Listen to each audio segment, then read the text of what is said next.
నమ్ముతానండి. So Jaganmohan Reddy గారు ఇన్స్పిరేషన్తో ఇప్పుడు రాజకీయాల్లోకి రావాలనుకుంటున్నారు. 100% అండి. జగన్మోహన్ రెడ్డి గారు 25 సంవత్సరాల నుంచి తెలుసు మీకు. అవును. ఆల్మోస్ట్ 15 ఇయర్స్ నుంచి రాజకీయాల్లో ఉన్నారు. అవును.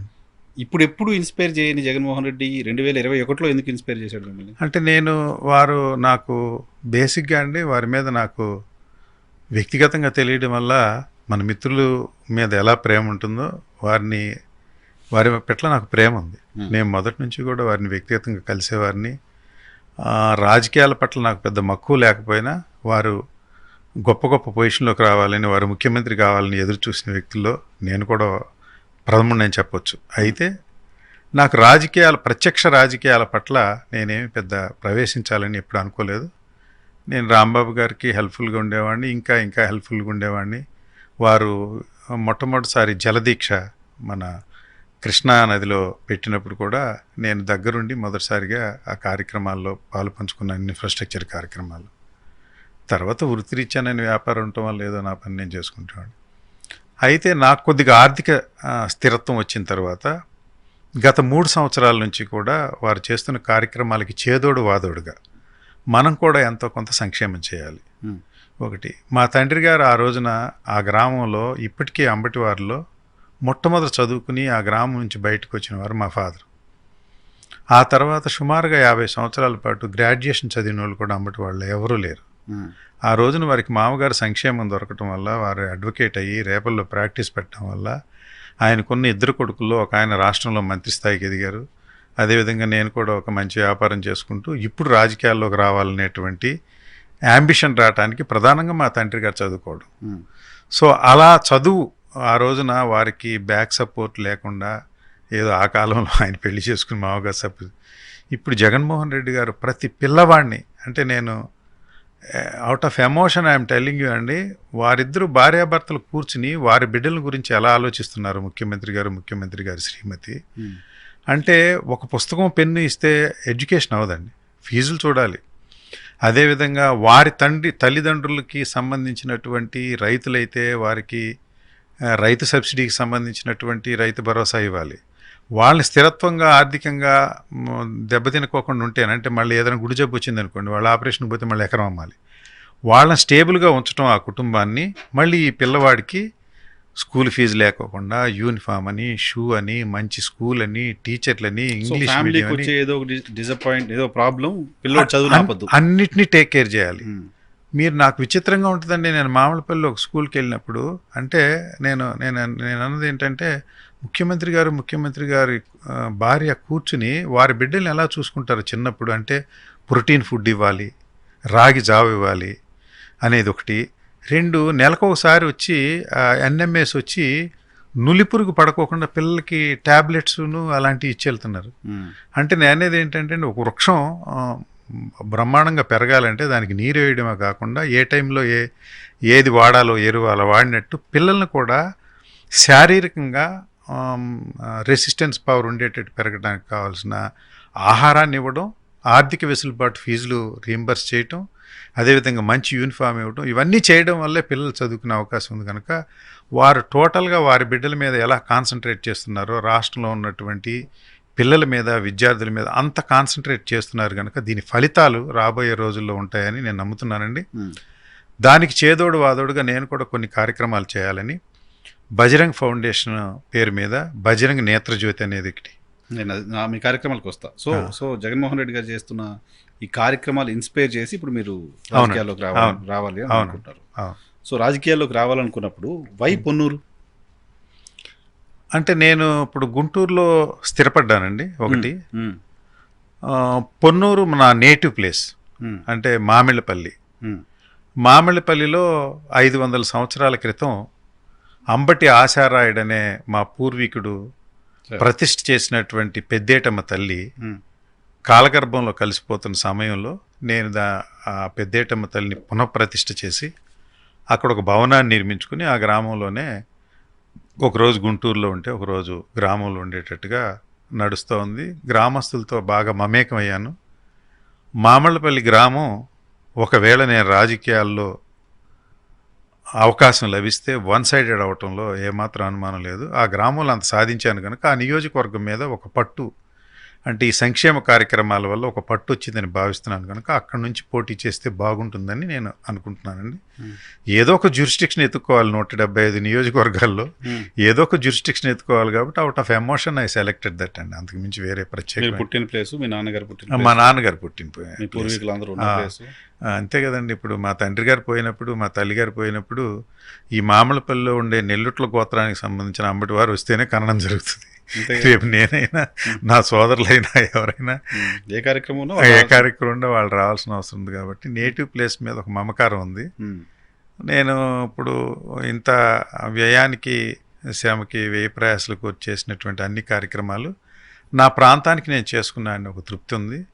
ఇవన్నీ కూడా ప్రొడక్టివ్ అండి ఆ కార్యక్రమాలు. మీరు ఎంచుకున్న నియోజకవర్గం సరే మీ ఓన్ నియోజకవర్గం అవ్వచ్చు, కానీ అది తెలుగుదేశం పార్టీకి కంచుకోట లాంటి నియోజకవర్గం, రైట్? కంటిన్యూస్గా 5 times అనుకుంటా నరేంద్ర గారు గెలిచారు, కంటిన్యూస్గా టీడీపీ గెలుస్తాం.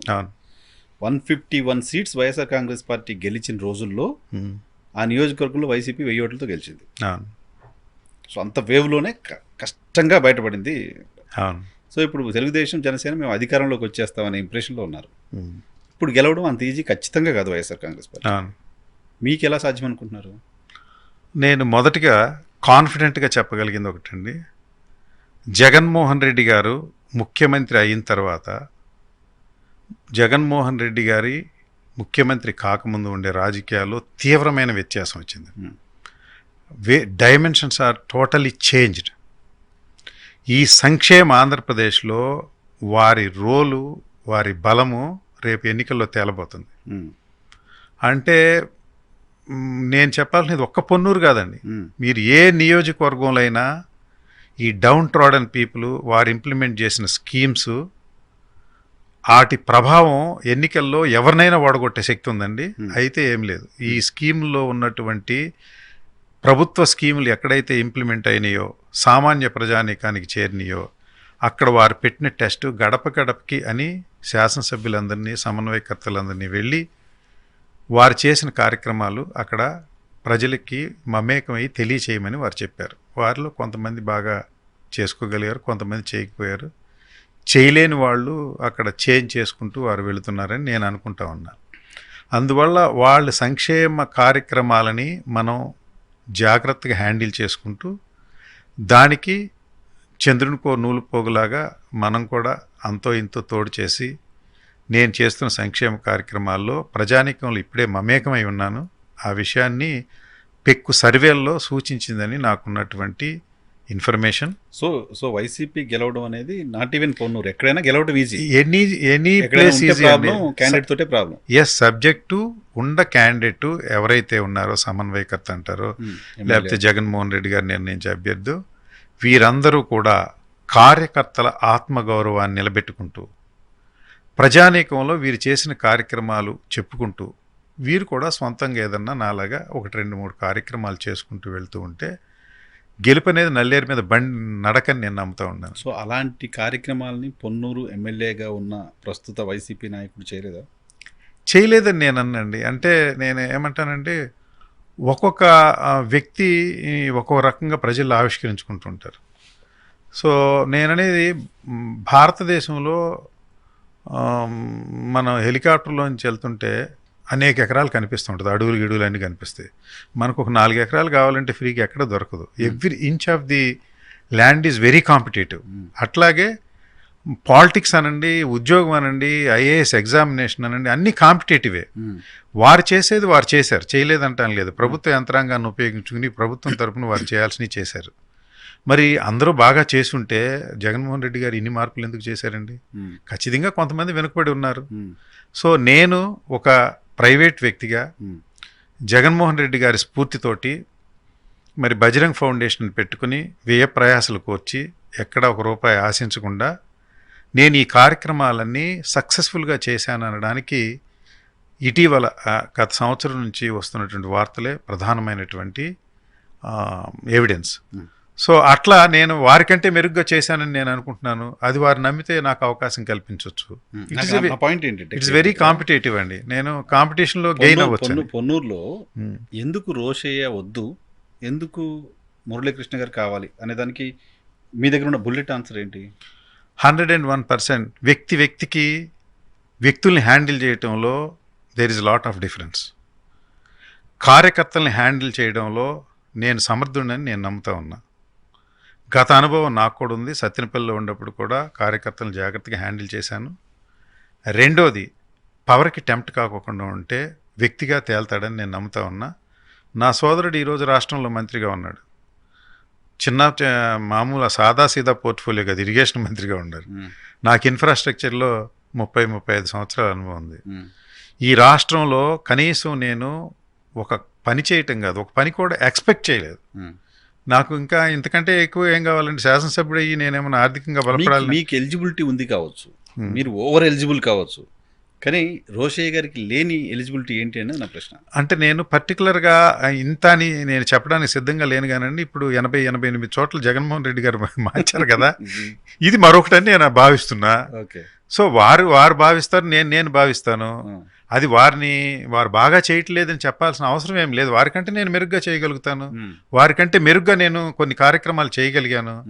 మీరు చిన్న ఫెనామినా అండి, అంటే ప్రతి వ్యక్తిని మనం గ్రామంలో తరచి స్కాన్ చేసి ప్రతి వారికి మరి చెత్తవారం ఉన్న వాళ్ళందరినీ గుర్తించి కళ్ళజోడిచ్చాను.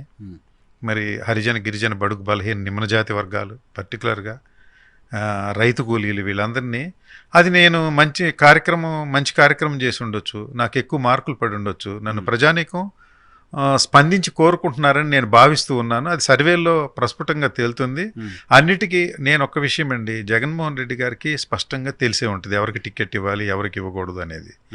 దానికి జగన్మోహన్ రెడ్డి గారిని ఎవ్వరూ మోసం చేయలేరండి. ఆయనకి రకరకాల స్కానర్స్ ఉన్నాయి. సో అల్టిమేట్గా విన్నింగ్ క్రైటీరియా, విన్నింగ్ తో పాటు లాయల్టీ కూడా క్రైటీరియాగా చూస్తున్నారు. 100%. నాకంటే లాయల్ ఎవరూ లేరు ప్రపంచంలో ఆయనకి సంబంధించి. అందువల్ల నేను లాయల్ అనేది ఆయనకి పూర్తిగా తెలుసు. నేను లాయల్ అనగానే ఆయన కుటుంబ సభ్యులే 20-30 మంది చెప్తారు, మురళి ఎప్పటి నుంచో మనతో ఉన్నాడని. లాయల్టీ విషయంలో నా నుంచి ఆయనకి ఏమాత్రం ఇదే లేదు. లాయల్టీ విషయంలో ఇప్పుడున్న ఎమ్మెల్యేతో ఏమైనా ప్రాబ్లం ఉందా? దేని విషయంలో అండి? లాయల్టీ విషయంలో జగన్మోహన్ రెడ్డి గారికి ఇప్పుడున్న ఎమ్మెల్యే విషయంలో నాకు అది స్పష్టంగా తెలియదండి. వారు వైఎస్ఆర్ కాంగ్రెస్ పార్టీకి వచ్చిన తర్వాత వచ్చినవారు. వసుదా అంతకుముందు ప్రజారాజ్యం పార్టీలో పోటీ చేసి తర్వాత ఈ పార్టీలోకి వచ్చారు.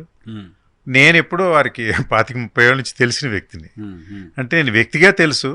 నేను ఏదన్నా అవకాశం ఇస్తే మనతో పాటు ఉంటారంటే ప్రాణం పోయే వరకు ఆయనతో పాటు ఉంటాననే విషయం వారికి తెలుసు. దాని గురించి నేను ప్రత్యేకంగా చెప్పచ్చు. నాది ఎక్కువ అవడం వల్ల ఆయన తక్కువ కూడా అవ్వచ్చేమో లాయల్టీ విషయంలో. ఓకే, పెద్దగా వారు లాయల్ కాదు, పెద్ద గీత కాబట్టి వారు లాయల్ కాదని చెప్పడానికి నా దగ్గర ఏమి